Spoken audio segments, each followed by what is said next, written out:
लूका रचित सुसमाचार उसके 12वें अध्याय में प्रचार करते हुए एक अद्भुत गहरा वचन लोगों के साथ बांट रहे थे, और सब लोग बड़े ध्यान से प्रभु यीशु मसीह के वचन को सुन रहे थे। यीशु मसीह क्या कह रहे हैं, यीशु मसीह क्या प्रचार कर रहे हैं। And Jesus was talking deep things. अभी वो सिर्फ चंगाई की बात नहीं कर रहे थे, अभी वो सिर्फ रुपए पैसे की आशीषों की बात नहीं कर रहे थे। वो कहने लगे बात करते करते कि तुम्हारे लिए जरूरी है कि तुम्हारे पास पुत्र हो। अगर पुत्र तुम्हारे पास होगा तो तुम्हें सब कुछ मिल जाएगा, स्वर्ग से तुम्हें मुकुट मिलेगा, और सब तरह की गहरी बातें कर रहे थे। जब यीशु मसीह ये सब बातें कर रहे थे, जब यीशु मसीह अपने लोगों से, शिष्यों से और आम जनता से कुछ इंपॉर्टेंट बातें कह रहे थे, तो ये लिखा हुआ है लूका उसके 12वें अध्याय के 13वें पद से हम लोग पढ़ेंगे। सुनिएगा, लूका उसका 12वां अध्याय उसका 13वां पद यूं कहता है, फिर भीड़ में से एक ने उससे कहा। जब यीशु मसीह ये गहरी बातें, जब यीशु मसीह ये अद्भुत वचन प्रचार कर रहे थे और सब लोग बड़े ध्यान से सुन रहे थे, अचानक से एक लड़का खड़ा हुआ, अपना हाथ उठाया और यीशु मसीह से बीच सरमन के बीच उसको इंटरप्ट करके, उसे रोक करके कुछ बात करने लगा। यीशु मसीह बात कर रहे हैं उद्धार की, यीशु मसीह बात कर रहे हैं पिता के सामने जाने की, बात कर रहे हैं पिता के सामने खड़े होने की, और स्वर्ग में तुम्हें बड़ा धन मिलेगा, स्वर्ग तुम्हारी तरफ हो जाएगा, स्वर्ग में तुम्हें मुकुट मिलेगा, ये सब बातें कर रहे हैं। अचानक से एक आदमी प्रभु यीशु मसीह की मीटिंग में, प्रभु यीशु मसीह की प्रीचिंग के बीच में उसे इंटरप्ट करते हैं, उसे रोकते हैं और क्या कहते हैं, सुनिए। हे गुरु, हे गुरु, मेरे भाई से कहे, मेरे भाई से कहे कि पिता की संपत्ति मुझे बांट दे, कि पिता की संपत्ति मुझे। प्रभु यीशु मसीह कुछ इंपॉर्टेंट बातें कर रहे थे। अगर आप ध्यान से पढ़ेंगे ना तो 12वें अध्याय में वो बात कर रहे थे स्वर्ग की संपत्ति की, वो बात कर रहे थे स्वर्ग की मिरास की, वो बात कर रहे थे स्वर्ग से आने वाले मुकुट की। और ये भाई साहब चिंता कर रहे हैं संसार की, मिरास की। मेरे पापा की संपत्ति, पापा को मेरे 3 महीना हो गया है, और मेरा भाई जो ना बड़ा चालाक है, सारा पैसा वो हड़प लेगा, वो कुछ बांटने को तैयार नहीं हो रहा है। मेरा हिस्सा मुझे, सुना आपने पहले भी नाइला कहा, ये वाली कहानी, मेरा हिस्सा मुझे दे दे। डेफिनेटली ये छोटा भाई होगा, बड़ा भाई अधिकार रखता है, उसके पास जगह थी, अब पापा खत्म हो गए तो पापा को उसने अपने पास रखा था, तो शायद पापा की मृत्यु हो गई है, अब उस घर में ये रहता है और उसके पास संपत्ति है। छोटा भाई बैठा मीटिंग में है, बैठा इबादत में है, बातें सुन रहा है स्वर्ग की, और दिल लगा है, मुझे लगा ये तो हमारी कहानी है। Lot times we are in the house of God hearing great things, अद्भुत बातें। उसने अपने इकलौते पुत्र को नरक छोड़ा तो तुम्हें और सब कुछ क्यों करना देगा। और हमारा दिल इकलौते पुत्र पर और उसके बलिदान पर नहीं लगा हुआ है, और सब कुछ, मेरा घर, मेरी गाड़ी, मेरा बाथरूम, मेरा किचन, उस पर हमारी नजर जा ही नहीं रही है। ये लड़का बीच मीटिंग को रोककर यीशु मसीह से कहने लगा, उसे लगा यीशु मसीह है इन्फ्लुएंशियल। यीशु मसीह, क्योंकि उस जमाने में रब्बाइस की, या जो गुरु हुआ करते थे, जो रब्बी हुआ करते थे, उनकी बात सब लोग माना करते थे। कहने लगे यार ये बता अच्छी बातें रहा है, हाथ ऊपर कहने लगा, गुरुजी, प्रभु, मेरे भाई से कह दीजिए कि वो मेरे पिता की संपत्ति मुझे हिस्सा करे हमारा। अकेले सब लिए जा रहा है, सब वही खा रहा है, सारे पैसे उसने रख लिए हैं, सारे गहने उसने मम्मी के रख लिए हैं, हमारे सारे जानवर भी उसने रख लिए, हमें कुछ दे नहीं रहा है। तो यीशु मसीह को कहना चाहिए, ठीक है मैं चल के बात करूंगा, I will go and talk to them, I will see what I can do. But Jesus give a weird answer. सुनिए क्या लिखा हुआ है, यीशु मसीह ने क्या कहा। उसने उससे कहा, यीशु ने उससे कहा, हे मनुष्य, हे मनुष्य, किसने मुझे तुम्हारा न्यायी, मैं तुम्हारा न्यायी नहीं हूं, आई एम नॉट योर जज, या बांटने वाला, मैं तुम्हारे बीच में बंटवारा करने वाला नहीं हूं। I am not here to decide तुम्हें क्या मिलना चाहिए, उन्हें क्या मिलना चाहिए। मुझे लगता है यीशु मसीह को गुस्सा आ गई। मैं बातें कर रहा हूं स्वर्ग की, मैं बातें कर रहा हूं आसमान की बरकत की, मैं बातें कर रहा हूं मुकुट की, मैं बातें कर रहा हूं हेवनली ब्लेसिंग्स की, और इसका दिमाग लगा है। Sometimes we are not able to see what is hanging from above. हमारे लिए स्वर्ग से क्या मुकुट, क्या बरकत, क्या आशीष है, क्योंकि हमारी आंखें बहुत सी बार नीचे नीचे लगी रहती हैं, और हमें लगता है प्रभु के साथ चलना, इसका मतलब हमारे घर में हर दिन पराठे और कबाब बने, हमारे घर में हर दिन पुलाव बने, हमारे पास हर दिन नए कपड़े हों पहनने के लिए, हमारे पास प्रभु हमें अच्छा मकान दे दे, हमारे पास कोई घटी ना हो, और हम प्रभु में, प्रभु धन्यवाद, सेहत में, चंगाई में, इफरात में रहे, और इसका मतलब स्वर्ग का राज हमारे लिए। किसने कह दिया आपसे? उसने कहा पहले स्वर्ग के राज की और धर्म की खोज करो, तो फिर कहने लगा ये सब चीजें, मतलब ये क्या है? ये सब चीजें हैं, पर उससे पहले godliness. And that does not mean that I will be always in prosperity. A lot of times we have to go through difficult times, through hardships, through pain, through sorrow. But the problem is we don't want to look to those heavenly blessings, क्योंकि हमारी निगाह, हमारा स्वाद, और हमें अच्छा लगता है संसारिक व्यवहारिक चीजों पर, ये मिल जाए, ये मिल जाए, ये मिल जाए, ये मिल जाए। यीशु मसीह ने कहा मैं तुम्हारा न्यायी या तुम्हारा बंटवारा करने वाला नहीं हूं। अब यीशु मसीह एक बहुत इंपॉर्टेंट बात कहते हैं, सुनिएगा। और उसने उससे कहा, और प्रभु यीशु मसीह ने उससे कहा चौकस रहो, चौकस रहो, और हर प्रकार के लोभ से, और हर प्रकार के लालच से, हर प्रकार के लोभ से अपने आप को बचाए रखो, अपने आप को बचाए रखो, क्योंकि किसी का जीवन उसकी धन की संपत्ति बहुतायत के कारण नहीं होता। एक बहुत इंपॉर्टेंट स्टेटमेंट यीशु मसीह ने कहा है, अपने आप को सब प्रकार के लोभ से बचाए रखो। आज मैं बात करना मांगता हूं, लालच एक बुरी बला है। लालच एक बुरी बला है। आई अंडरस्टैंड इसका ये व्यवहार, इसके बड़े भैया का व्यवहार उसे कुछ दे नहीं रहा है, ये गलत बात थी। इसको अपने भाई के साथ व्यवहार करना चाहिए था, इसे अपने भाई के साथ बांटना चाहिए था। पर आज मैं बड़े भाई से ज्यादा बात नहीं कर रहा हूं, आज मैं बात कर रहा हूं उनसे चाहे जिन्हें नहीं मिला, उनसे जिनका किसी ने हक मार लिया, उनसे जिन्हें लगता है हमें मिलना चाहिए था, it was rightfully mine. But if you have not got the blessings that you were expecting from the Mankind, अगर आपको वो बरकत नहीं मिली है जो आपको लग रहा था मुझे मिलनी चाहिए थी, इसमें मेरा हक है, तो आपसे कहना मांगता हूं, यीशु मसीह ने कहा मैं तुमसे कह रहा हूं हर प्रकार के लोभ से बचे रहो, क्योंकि किसी इंसान का जीवन उसकी संपत्ति के बहुतायत के कारण।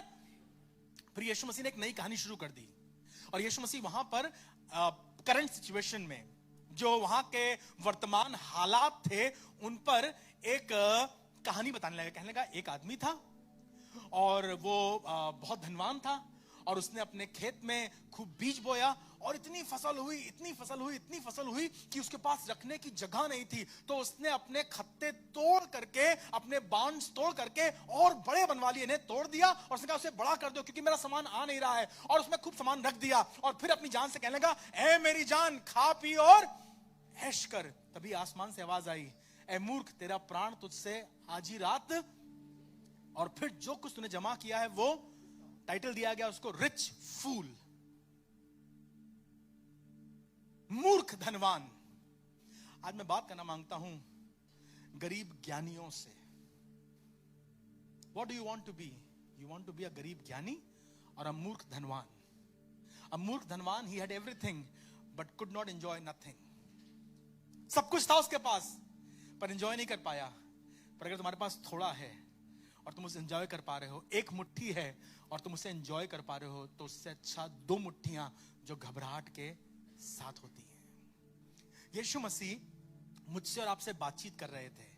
यीशु मसीह ना सिर्फ उस आदमी से बात कर रहे थे, पर मैं विश्वास करता हूं 2000 साल बाद मुझसे, शैलेन दास से बात कर रहे थे और कह रहे थे हर प्रकार के लोभ से बचे रहो, बचाने की कोशिश करो। देखो लोभ तुम्हारे सामने आएगा, तुम्हारी आंखों को अच्छा लगेगा, ये तुम्हारे लिए अच्छा है, तुम्हारा मन करता है ये हासिल कर लो, तुम्हारा मन करता है वो हासिल कर दो, और ऐसा बन जाऊं और वैसा बन जाऊं। उसने कहा तुम्हारी जिम्मेदारी ये है कि हर प्रकार के लोभ से अपने आप को, बेटा तू दुनिया में जाता है, तुझे दुनिया में दिखाई पड़ता है, उनके पास बड़ी गाड़ी, उनके पास बड़ा महंगा मोबाइल, उनके पास बड़ा घर, उनके पास ऐसा, उनके पास वैसा। अब नाउ चॉइस इज योर्स। अब तुम चाहो तो उसे छीन लो, उसके लिए लालची बन जाओ, या चाहो तो कहो प्रभु मेरी सहायता कर, जब समय आएगा I will get it but not now. ये भाई कोशिश कर रहा था लड़के, झगड़ के, धमकी से, डांट से या जुगाड़ से किसी तरह से अपने भैया से छीन ले, मांग ले, पाले। पर मेरी दुआ यह है भैया से अधिक बाप से अगर मांगना चाहोगे ना तो ज्यादा बरकत मिलेगी। आधी दुनिया अपने भाई से छीनने और भाई से मांगने और भाई से हड़पने में बर्बाद हो रही है। पर मेरी दुआ यह है, प्रभु हमें सिखा कि हम अपनी आंखें तेरी ओर लगाएं और तू हमारे लिए सब कुछ पूरा करने वाला परमेश्वर है। लोभ से अपने आप को बचाए रखो। यीशु मसीह नए नियम में 12वें अध्याय में लूका के इस बात को लिख रहे हैं और पवित्र आत्मा ने मूसा के द्वारा परमेश्वर पिता की जो आज्ञा थी, निर्गमन उसके 20वें अध्याय में उसके 7वें पद में इस बात को एक आज्ञा के रूप में लिखा था। जीसस इज सिंपली टॉकिंग, अपने आप को बचा के रखो लालच से। यीशु मसीह ने आज्ञा दी थी। पहली आज्ञा, मैं तुम्हारा परमेश्वर यहोवा हूं जो तुम्हें मिस्र देश से निकाल लाया, मुझे छोड़ किसी और को ईश्वर करके। फिर अपने लिए कोई मूरत खोद कर, फिर उसने कहा विश्राम दिन को परमेश्वर यहोवा का नाम। 5वीं आज्ञा, अपने माता पिता का आदर करना। और उसके बाद वन लाइनर्स, तू खून ना करना, तू चोरी ना करना, तू व्यभिचार ना करना, तू झूठ ना बोलना, झूठी गवाही ना देना। पर जब आखिरी बारी में बात करता है 17वीं आयत में, तो यूं लिखा हुआ है, लालच की बात करता है। कहना चाहिए था तू लालच मत करना, कहानी खत्म हो जाती। And we take it very lightly, but I believe for us to walk a Christian life, ये 10वीं आज्ञा बड़ी इंपॉर्टेंट है, बहुत जरूरी है। और उसने समझाया, कहने लगा ना अपने आप को हर प्रकार के लोभ से, हर प्रकार, ध्यान रखिएगा, हर प्रकार।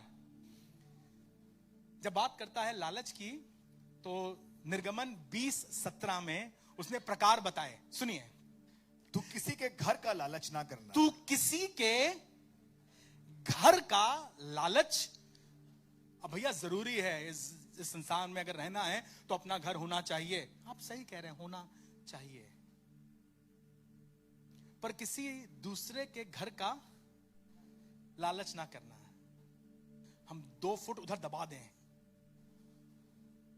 थोड़ा सा मिल जाए। हमारे हिंदुस्तानी तरीका है, अपने घर के बाहर गमले रख दो और फिर गमलों के लिए एक चबूतरा बना दो, है ना? और चबूतरा बना के फिर 3 फुट उठा दो। और फिर जब सामने वाले कहीं पार्टी में गए हो, क्रिसमस पे कहीं ननिहाल गए हो, तो फटाक से वो दीवार 6 फुट ऊंची हो गई और फिर अंदर वाली दीवार तोड़ दी, हम 2 फुट आगे आ गए। 2 फुट में क्या करोगे? हमारे बच्चे खेलेंगे उसमें, पौधे उगाएंगे, और जो पीछे 12 फुट पड़ा है वो उसमें बाद में कभी कुछ बना। बड़ी अच्छी तरह से कह रहा है, किसी के घर का लालच। बड़ी सिंपल बातें कर रहे हैं। आई am not talking about celestial things, heavenly things, things that God would ask us in heaven, कि बताओ फरिश्तों के नाम क्या क्या हैं। जिब्राइल और मिकाइल तुम्हें मालूम है, रफेल के बारे में जानते हो तुम। उसकी बात नहीं कर रहा हूं मैं। पवित्र आत्मा के कितने अंश होते हैं और कितने, वो बात नहीं कर रहा हूं। मैं बात कर रहा हूं वो बातें जो हमसे ताल्लुक रखती हैं। और हर दिन की बात है, आप गाड़ी चलाते हुए किसी घर के सामने से निकलते हैं और आप देखते हैं, वाह, appreciating, praising, that's great, but coveting is not good. लालच करना अच्छी बात। कहने लगा किसी के घर का लालच ना करना। अब सुनिए, बात करी घर का लालच ना करना जी। दूसरा, ना तो किसी की स्त्री का लालच करना। और बात करा ना घर के अंदर वाली चीजों का लालच करना।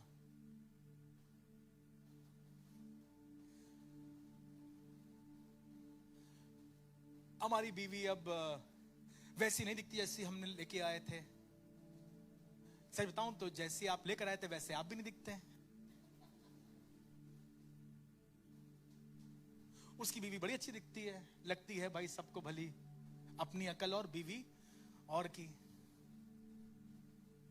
बाइबल में बताया गया था, किसी की स्त्री का लालच क्यों बताया था उसने? उसे मालूम था कि ये ऐसी चीज है जो हमें सावधान रहना पड़ेगा। उस समय और इस समय, पहली शताब्दी में और 21वीं शताब्दी में, बेचारी वो पसीना बहाकर तुम्हारे लिए पराठे बनाती है, तुम्हारे लिए खाना पकाती है, और तुम मुंह बिचका के खाते हो। हम खा क्या है, बस इतने बना दो, खाली खा लेंगे, अचार दे दो खा लेंगे। और वो चुड़ैल फोटो डाल रही है अपना रोटी बनाते हुए, ब्यूटीफुल स्माइल। खा के देखा तूने? पर अच्छा लगता है, अच्छा लगता है उसकी फोटो पे लाइक करना, और इनका पकाया हुआ भी लाइक। उसने कहा, see, things don't start in a big way, they start with a very small likes.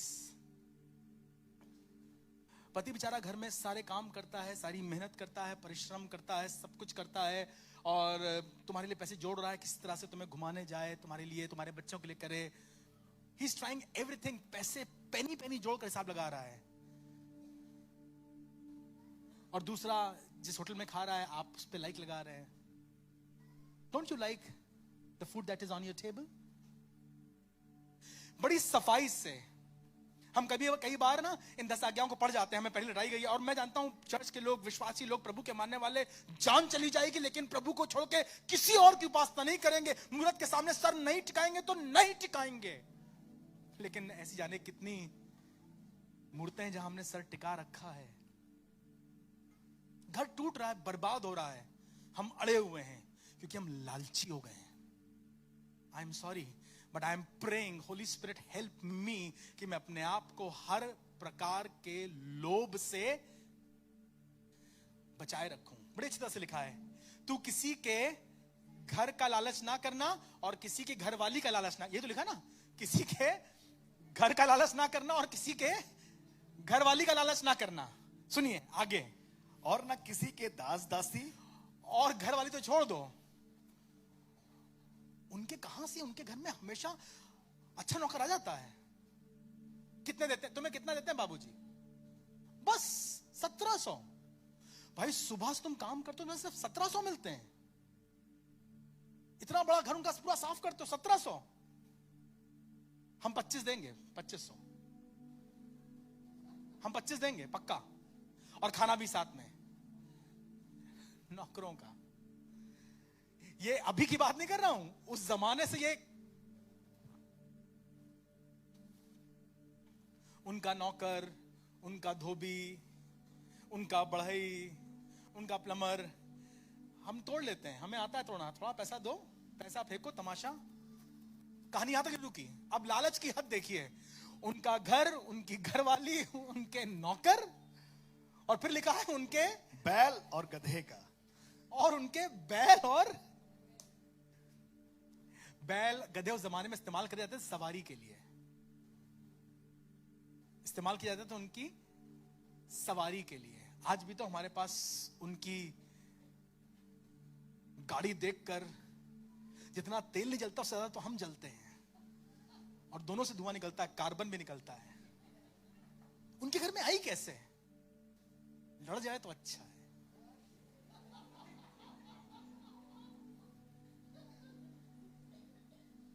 हराम की कमाई हराम में गई। See, it is not that people in the old days were doing that. Even now, we are struggling. कहां से आई? 3 साल में 2 गाड़ियां। हम कई बार समझ नहीं पाते हैं, और खुदा हमें अंदर बाहर जानता है। बड़ी अच्छी तरह से कहना था, अपने आप को हर प्रकार के लोभ से बचा कर रखना। किसी के घर का लालच ना, किसी और, आप देखिए, किसी और आज्ञा में इतना स्पेसिफिक नहीं हुआ वो। किसी और आज्ञा में इतना, उसने ये नहीं कहा तू खून ना करना, किसी का सर ना फोड़ना, किसी का पैर ना तोड़ना, किसी के दांत ना, ये नहीं कहा उसने। कहा तू खून ना करना, फुल स्टॉप। तू चोरी ना करना, क्या क्या ना चुराना, ये नहीं बताया। जब कहेंगे लालच ना करना, उसने कहा मैं स्पेसिफाई कर दूं, कहीं ऐसा ना हो कि उन्हें लगे सिर्फ ये बात किसी एक पर्टिकुलर चीज के लिए, किसी रुपए के लिए हो रही है। उसने यहां रुपए की बात ही नहीं करी। He started with property. Big issue. That was the concern in the 12th chapter of Luke. Property. ना सिर्फ घर पर घरवाली, ना सिर्फ घरवाली, फिर नौकर दासी, और फिर गाड़ी घोड़ा सवारी, उसकी नई बाइक, उसकी नई कार, किया सेल्टोस कैसे आई, क्या किया इसने, किसके घर में आई, किया। लालच ना करना, तुम्हारा खुदा जब तुम्हें देना चाहेगा तो तुम्हें देगा। और सुनिए ध्यान से, लालच से अच्छा है तुम मेहनत करो, वर्क हार्ड, परिश्रम करो। अगर दोपहर में 12 तक सोते रहोगे और तुम सोचो तुम्हारे घर के बाहर गाड़ी खड़ी हो, तो नहीं खड़ी होगी। हर प्रकार के लोभ से अपने आप को बचाए रखो ताकि तुम्हें लालच में फंसना ना पड़े। प्रभु का वचन सिखा रहा है और 10 आज्ञाओं में इजराइलियों को सिखा रहा था, और आज भी हमें सिखा रहा है कि लालच से बचे रहो। अब सुनिए लालच क्या करता है। पहला राजा उसका 21वां अध्याय और उसके दूसरे पद से एक बहुत अद्भुत कहानी लिखी है। लालच एक बुरी बला है। पहला राजा उसका 21वां अध्याय और उसका दूसरा पद, शुरू होती कहानी इस तरह से। इन बातों के बाद अहाब ने नाबोत से कहा। अहाब एक राजा था। Ahab is a king of Israel, एक देश का राजा है। और उस अहाब ने नाबोत से, नाबोत एक आदमी है, गरीब आदमी है, उसके देश में रहता है, नाबोत से कहा तेरी दाख की बारी, तेरा अंगूरी बाग मेरे घर के पास है, मेरे घर के पास है।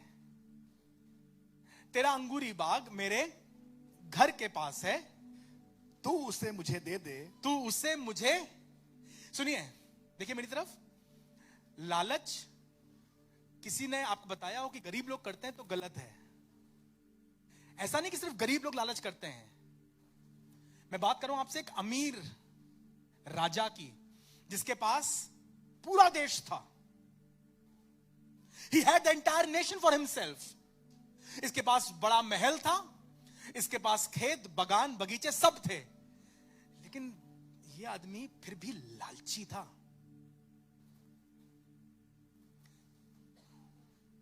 हमारा पेट ना 2 रोटी से भर जाता है। अच्छा चलो 2 रोटी से नहीं, 2 रोटी और इतने चावल से भर जाता है।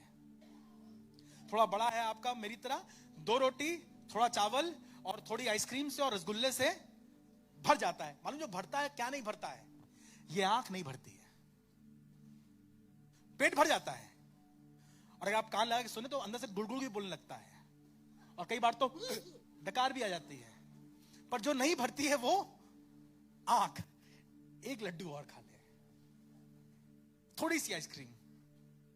अच्छा चलते वक्त कुछ नहीं तो जो आप बाहर निकल रहे थे रेस्टोरेंट में सौंफ रखी थी मुट्ठी भर के, जगह नहीं रह गई है तो क्या हुआ, कल खाएंगे। कल जब निकाली तो बिल्कुल सील गई। हुआ क्या, पेट भर गया था लेकिन आंख नहीं भर रही थी। इनके पास भी प्लेट भर के था, अहाब के पास पेट भर के था, पर जो भर नहीं रही थी वो थी नियत। नियत अमीर नहीं होती और नियत गरीब नहीं होती, नियत तो नियत होती है। कोई गरीब अपने मुट्ठी भर मैदे को देने को तैयार हो जाता है, कोई बेवा अपने कुप्पी भर तेल में से किसी को देने को तैयार हो जाती है, लेकिन कोई अपनी हांडी में से भी खिलाने को तैयार नहीं होता है। फर्क है नियत का। अहाब ने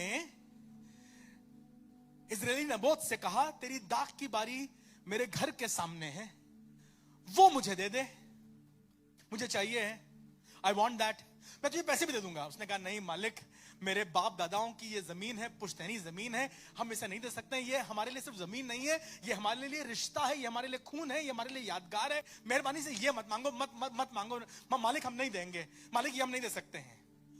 भाई को बुखार आ गया, अहाब को चिड़चिड़ा हो गया, इसका बीपी हाई होने लगा, शूट अप करने लगा, घर जाके ऐसे माथे पर हाथ रख के लेट गया। बीवी आई कहने लगी इलू क्या हो गया?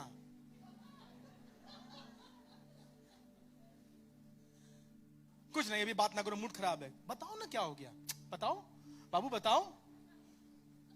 बाबू का चेहरा देख के समझ गई ये इजाबेल कि कुछ गड़बड़ है। बताओ क्या हो गया?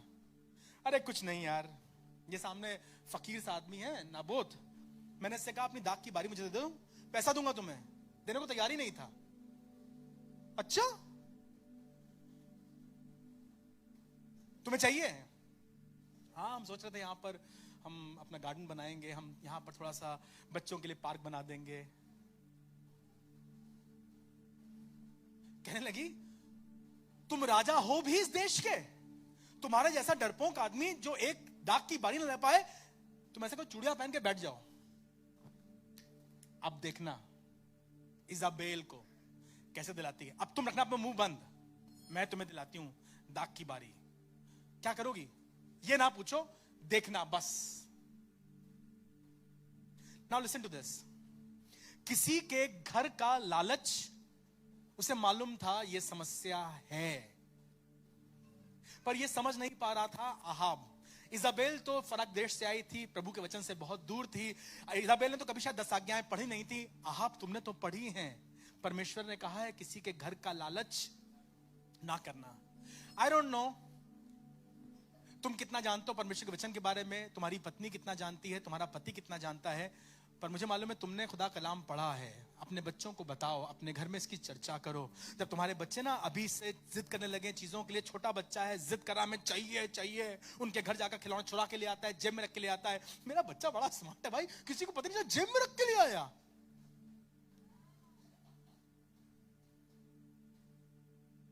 दिला दो उसको दुकान से नया, लेकिन जेब वाले के लिए कान पे लगाना जरूर, वरना फिर पता नहीं जेब में क्या क्या रख के ले आएगा।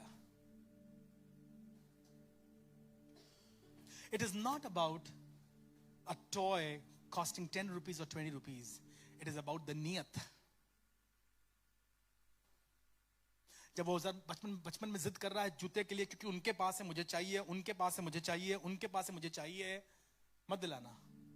उसे सिखाओ बेटा ये नियत की बात है। मैं ये नहीं कह रहा हूं अपने बच्चों की तमन्नाएं पूरी ना करो, खुदा करे तुम उससे अच्छा दिला पाओ, उसे रीबॉक से अच्छा दिला पाओ उसको, पर कोशिश करो उसकी नियत को पहले सुधार देना। किसी की घड़ी देखकर, किसी का मोबाइल देखकर, किसी की गाड़ी देखकर, किसी की सफलता देखकर, किसी के चश्मा देखकर अंदर अजीब सा ना हो, कैसे मुझे चाहिए। इजाबेल कहने लगी मैं तुम्हें दिलाती हूं। अब सुनिएगा, ये बड़ी विडंबना है लालच की, कि लालच के साथ चीजें ऐड होती जाती हैं। लालच आई, फिर इजाबेल ने की स्कीमिंग, प्लॉटिंग, प्लानिंग, योजनाबद्ध तरीके से कैसे हड़पा जाए। अ प्लान ऑफ हड़प्पा, योजना बन रही है हड़पने की। कैसे? हम लोग रखते हैं मीटिंग, सबको बुलाएंगे, उसको भी बुलाएंगे, उसकी तारीफ करेंगे और उसे बैठाएंगे ऊंचे पर। जब वो ऊंचे पे बैठा होगा तो अचानक से बोलूंगी, तुम लोग गवाही देना साथ में कि हाँ हाँ इसने राजा के खिलाफ बातें करी, राजा के खिलाफ बातें करी, और इससे पहले कोई कुछ कह पाए उसे धक्का दे देना और वो मर जाएगा गिर के। Plan, and then the plan was to murder. खेत के लिए, खलियान के लिए लालच ने उन्हें एक प्लॉटर बना दिया, स्कीमर बना दिया, और स्कीमर से उन्हें मर्डरर बना दिया। और ना सिर्फ इतना हुआ, वो ना सिर्फ मर्डरर बने पर उसके बाद कर्ज्ड हो गए। इजाबेल ने अपनी बात मनवा ली और नाबोत की दाग की बारी की चाबी अहाब के हाथ में आ गई। अहाब ने चाबी ली, बहुत खुश था और जाकर खड़ा हुआ, खेत में देख रहा था, हाँ हाँ ये जमीन बहुत, मिट्टी यहाँ की बहुत अच्छी है, मैंने देखा था इसके बहुत अच्छी पैदावार होती है। यहाँ पर किनारे पर हम ना एक फाउंटेन बनवा देंगे, इस किनारे पर एक फाउंटेन बनाएंगे, यहाँ पर बनाएंगे बच्चों के लिए झूला, और यहाँ पर इस जगह पर थोड़े से हम लोग कुछ फ्लावर्स उगाएंगे। जब ये सब प्लान कर रहा था, एलिया आकर खड़ा हो गया। Elijah came and walked into that vineyard. Naboth के दाग की बारी में आके खड़ा हो गया और कहने लगा, मिल गया तुम्हें अहाब, मिल गया तुम्हें तुम्हारा खेत जो तुम चाह रहे थे, तुमने मुझे कैसे ढूंढ लिया, तुम आ गए यहां पर। कहने लगा, जिन कुत्तों ने इजरायली नाबोत का खून चाटा है, तुम्हारे घर में जो कोई मरेगा, अगर मैदान में मरेगा तो उसे कौवे खाएंगे, और घर में मरेगा तो कुत्ते उसका खून चाटेंगे। माफ कीजिएगा, आहाब और उसकी बीवी दोनों ऐसी मौत मरे कि उनका खून कुत्तों ने चाटा।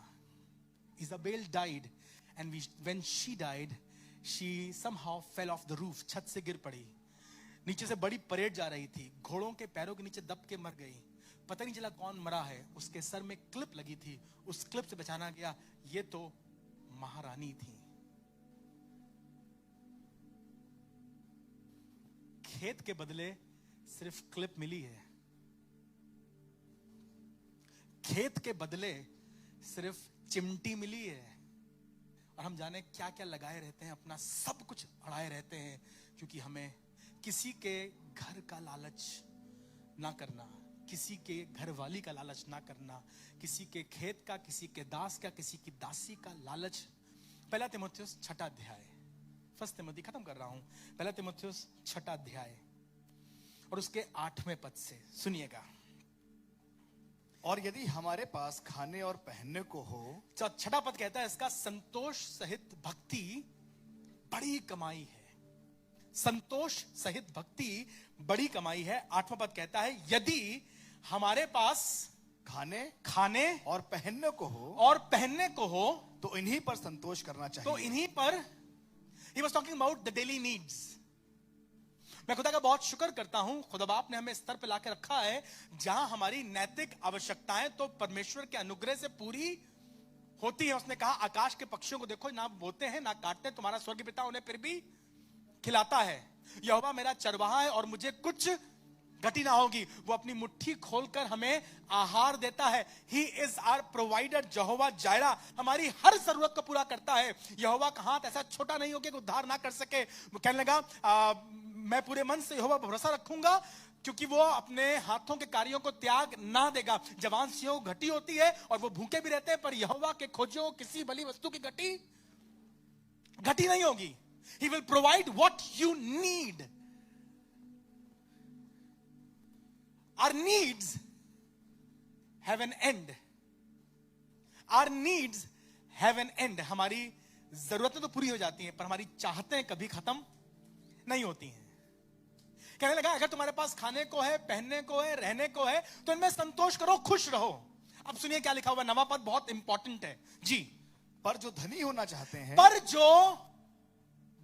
चाहते हैं, अब जरूरत से ऊपर बढ़ के, काश ये हो जाए, काश वो हो जाए, हमारे पास 4 मकान हो, हमारे पास 6 गाड़ियां हो, हमारे पास इतना बैंक बैलेंस हो, हमारा एक मकान हम चाह रहे हैं किस तरह से हम स्विट्जरलैंड में ले ले, एक नैनीताल में मकान हमारे पास, छुट्टियों में जाते हैं हम। अब जब आप you are going beyond your needs and you step into desires, जो धनी होना, देखो कुछ लोग हैं जो पैदाइशी धनी हैं, they are born with silver spoon. शायद उनके बाप बहुत अमीर थे, उनके बाप की बड़ी फैक्ट्री थी, उनके बाप का बड़ा काम था, और उन्होंने अपनी जिंदगी की शुरुआत यहां से करी है। जब वो अस्पताल से घर आ रहे थे अपनी मां के साथ गोद में ना, तो वो मर्सिडीज में आए थे, तो उनका तरीका अलग है। तुम गांव में पैदा हुए थे, बैलगाड़ी में अम्मा तुम्हें गोदी में लेके आई थी, अब तुम उनकी बराबरी करोगे तो मुश्किल होगी। हाँ, अगर खुदा करे तो तुम यहां से वहां पहुंच सकते हो, लेकिन they have started their life from here and you are starting your life from here. तो तुम्हारे घर का खाना, तुम्हारा पहरावा, तुम्हारा तरीका फर्क होगा, उनका तरीका फर्क होगा। पर सच बताऊं, रात में सोते आप भी 8 घंटे हैं, और वो भी, उनकी रातें बड़ी लंबी होती हैं, वो तो 16 घंटे ऐसा नहीं होगा। उनका बिस्तरा बहुत बड़ा लंबा होता है, जी नहीं, उनका बिस्तरा भी 6 फुट का, बहुत हुआ तो 6.5 फुट का होगा। सोना तो उसी में होगा, बाकी कबड्डी खेलेंगे बिस्तर के ऊपर नहीं। हमारा दिमाग हमें बताता रहता है। मैं एक दिन कहीं था, किसी साइट पर, वहां काम चल रहा था, मैंने देखा एक मजदूर काम कर रहा है, उसकी औरत भी वहां काम कर रही, उनका बच्चा वहां खेल रहा था। मजदूर भी काम कर रहा था, उसकी औरत भी वहां पे ईंटें ढो रही थी, बच्चा खेल रहा था। बच्चे ने अपने, बड़ी बहन थी, छोटा भाई था, दोनों वहां खेल रहे थे, सुरक्षित खेल रहे थे। उन्होंने अपना खेल बना रखा था, बजरी के ऊपर दोनों बैठे हुए हैं, कहीं से पानी लेकर आए, डाल दिया, गड्ढा बना दिया, कुआं हो गया, कुएं से पानी निकाल रहे हैं, डाल रहे, उनका खेल था। और ये दिन में 8 घंटे यही खेल खेल रहे थे। हम मना करते हैं, बच्चा धूल में जाओ, पैर खराब हो जाएंगे, इन्फेक्शन हो जाएगा, यहां तुम्हें ऐसा हो जाएगा, वैसा हो जाएगा। हमारी बॉडी अडेप्ट कर लेती है और बहुत खुश रहती है, हमारा दिमाग अडेप्ट नहीं कर पाता है। खुदा करे हमारा दिमाग अडेप्ट करना सीख जाए। अगर तुम धनी होना चाहते हो, जरूरतें पूरी हो रही हैं लेकिन उसमें हम खुश नहीं हैं उनकी तरह, ऐसा वैसा, यदि तुम धनी होना चाहते हो तो आगे लिखा हुआ है वे ऐसी परीक्षा, तो वो जब धनी होना चाहते हैं तो ऐसी परीक्षा और फंदे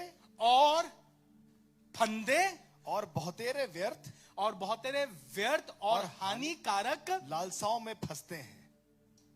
बड़ा भयानक लिखा हुआ है। जब हम धनी होना चाहते हैं तो फिर हम परीक्षाओं में फंसते हैं। छीन लो, घसीट लो, ले लो। वो हमारे लिए कुछ लेकर आए थे, अगर इतना सा वहां रख दोगे, वहां दे दोगे ना तो हम तुम्हें इतना देंगे। हमारे पास आ रही है परीक्षा, शैतान हमारे पास लेकर आया आजमाइश। बिटिया, you think this is an opportunity, be careful. Is it a test और अ ट्रैप? ये नौकरी या तुमसे कहा गया तुम्हें 11 बजे काम करना पड़ेगा रात में, ये परीक्षा है, फंदा है या वाकई नौकरी है? तुम्हें सफलता मिल जाएगी, तुम्हें हम बना देंगे डायरेक्टर, तुम्हें बना देंगे टीम लीडर, पर देख लो इसमें क्या दाम चुका रही हो, इसमें क्या दाम चुका रहे हो। कहीं ऐसा ना हो कि तुम धनी बनने के चक्कर में, परीक्षा में और फंदे में, और फिर लिखा हुआ है बहुतेरे व्यर्थ और हानिकारक लालसाओं में फंसते हैं। 10वां पद, और रुपए का लोभ, क्योंकि रुपए का लालच। Moses was teaching, Jesus taught, Paul reminded us. मूसा ने सिखाया, यीशु ने दोहराया, पौलुस ने हमें फिर से आगाह कराया।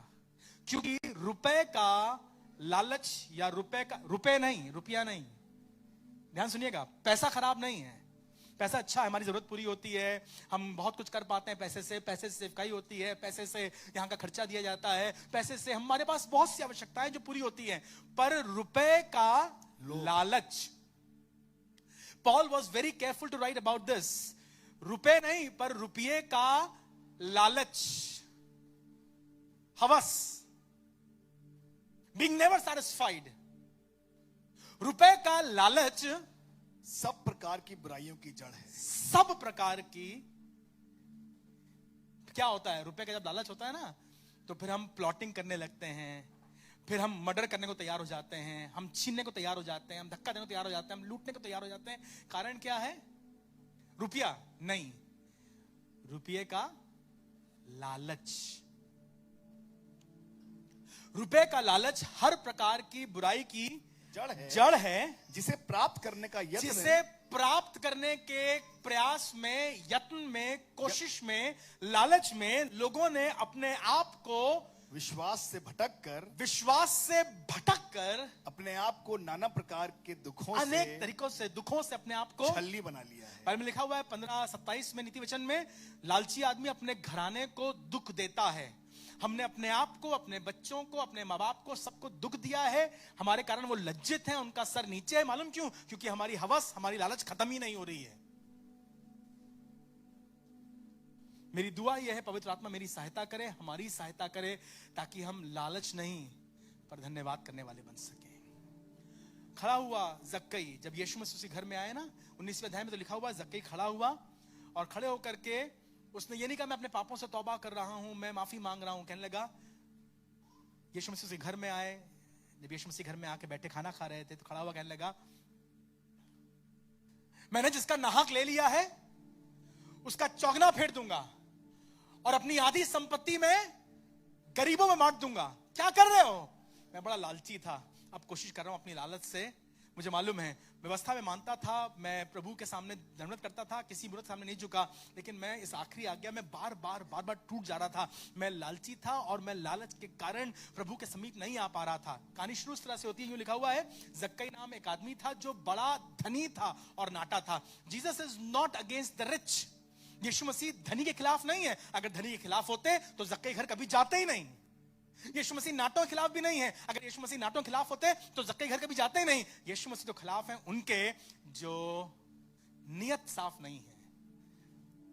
कहने लगा, जिसका मैंने नाहक ले लिया है चौगुना फेर दूंगा, और जिसका मैंने, जो गरीब हैं उनको अपनी आधी संपत्ति बांट दूंगा। तुम गरीब हो जाओगे, कोई बात नहीं, मुझे स्वर्ग का एक बड़ा धन मिल गया है। आइए अपने आंखों को बंद करें आज और कहें, प्रभु हमें सिखा, जब तेरा वचन बांटा जाए, जब हम तेरी इबादत करो, जब तेरे घर में हो, तो हम ये ना सोचें मुझे जमीन पे क्या मिलेगा।